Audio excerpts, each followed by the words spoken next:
मोकामा बिहार में जनसुराज पार्टी और जेडीयू के बीच हुई झड़प में मारे गए समर्थक के शव को जब शुक्रवार को पोस्टमार्टम के लिए अस्पताल लाया गया तो वहां स्थिति तनावपूर्ण हो गई। अस्पताल परिसर में हंगामा हुआ और सुरक्षा बलों को तैनात करना पड़ा। जानकारी के अनुसार जनसुराज कार्यकर्ता दुलार चंद यादव का शव मोकामा के सब डिविजनल अस्पताल में पोस्टमार्टम के लिए लाया गया था। इस दौरान बड़ी संख्या में स्थानीय लोग और पार्टी समर्थक अस्पताल पहुंचे, जहां उन्होंने जमकर हंगामा किया और न्याय की मांग की। उन्होंने पुलिस प्रशासन के खिलाफ नारेबाजी की और घटना में शामिल आरोपियों के खिलाफ कठोर और त्वरित कार्रवाई की बात रखी। वहीं अस्पताल पहुंचे बिहार में जनसुराज पार्टी के अध्यक्ष मनोज भारती ने इस घटना की निंदा की और बताया कि उनकी हत्या एक संदेश है कि बिहार में बाहुबल अभी भी राजनीति में मायने रखता है। ध्यान से अगर देखें तो ये बहुत सारी घटनाएं केवल जनसुराज के उम्मीदवारों के साथ ही हो रहा है। सबसे पहले जब नॉमिनेशन का समय था, उस समय हमारे बहुत सारे उम्मीदवारों को इन्होंने अगवा कर लिया और उसे नॉमिनेशन करने नहीं दिया। फिर जब नॉमिनेशन हो गया तो हमारे बहुत सारे उम्मीदवारों को गृह मंत्री और शिक्षा मंत्री उनके घर पे जाकर उनको बिठाकर उनका नॉमिनेशन वापस लेने के लिए फोर्स किया।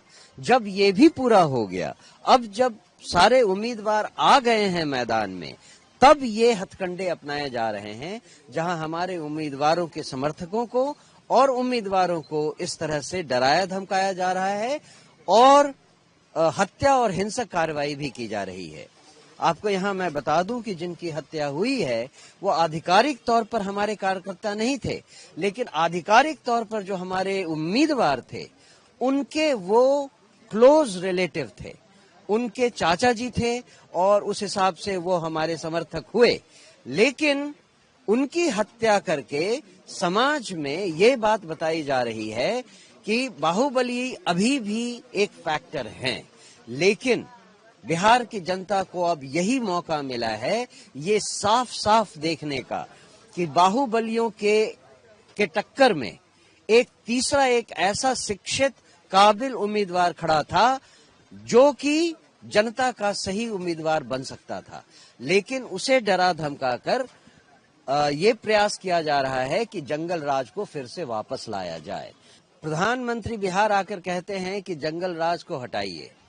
अब उनसे कोई ये तो पूछे कि जंगल राज वो तो हट गया, लेकिन ये जो जंगल राज 2 है जो ऑलरेडी बिहार में है उसमें वो भागीदार रहे हैं। 17 साल से वो इसमें भागीदार रहे हैं। इसकी जिम्मेदारी किसकी है? ये जो जंगल राज 2 है वो जंगल राज 1 से भी भयानक हो गया है। क्या चीज बदला है ये तो कुछ समझ में नहीं आ रहा। बिहार की जनता भी अब समझ रही है कि प्रधानमंत्री बड़े से मंच से चाहे कुछ भी कह दें, बिहार में हालत और लोगों की हालत में एक रत्ती सुधार नहीं हुआ है। जो कुछ अभी देख रहे हैं, जो आपने कहा 24 घंटे बीत गए, अभी तक अपराधियों की कोई खबर नहीं है, उनको पकड़ा नहीं गया है, जबकि हजारों लोगों के सामने उनको गोली मारी गई है, उनके ऊपर गाड़ी चढ़ाई गई है। तो इसकी तो खबर प्रशासन को लेनी चाहिए और इसके लिए पूरी तरह जिम्मेदार आज की सरकार है, आज का प्रशासन है, यहाँ के लोकल प्रशासन है और इलेक्शन कमीशन क्या कर रहा है इसका भी कोई पता नहीं।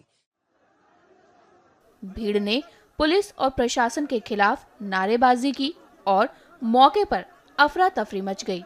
स्थिति को देखते हुए अतिरिक्त पुलिस बल बुलाया गया और अस्पताल परिसर में सुरक्षा बढ़ा दी गई। अधिकारियों के मुताबिक कानून व्यवस्था बनाए रखने के लिए सभी जरूरी कदम उठाए जा रहे हैं। ये पूरा मामला गुरुवार को उस समय शुरू हुआ जब जनसुराज पार्टी और जेडीयू के 2 काफिले चुनावी प्रचार के दौरान मोकामा में आमने सामने आ गए। पहले दोनों पक्षों के बीच बहस हुई, जिसके बाद फायरिंग की घटना हो गई। पुलिस के मुताबिक फायरिंग के दौरान जनसुराज पार्टी के कार्यकर्ता दुलार चंद यादव को गोली लगी, जिन्हें अस्पताल ले जाया गया, जहां डॉक्टरों ने उन्हें मृत घोषित कर दिया। घटना के बाद क्षेत्र में तनाव फैल गया और भारी पुलिस बल की तैनाती की गई।